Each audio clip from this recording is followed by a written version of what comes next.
దానికి చదువు. Thank you for being a good mom, mommy. Thank you.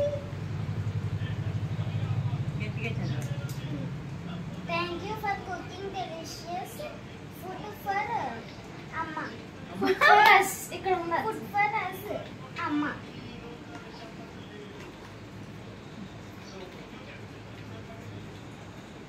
We also love you, Amma, forever and ever. అబ్బా రవర్ నా చిన్నప్పుడు తినేవాళ్ళు ఈ బబుల్ గమ్స్ బాగా గుర్తుందా? అలా చెప్పానని బబుల్ గమ్స్ ఎక్కడ బుక్ చేశారో వీళ్ళు.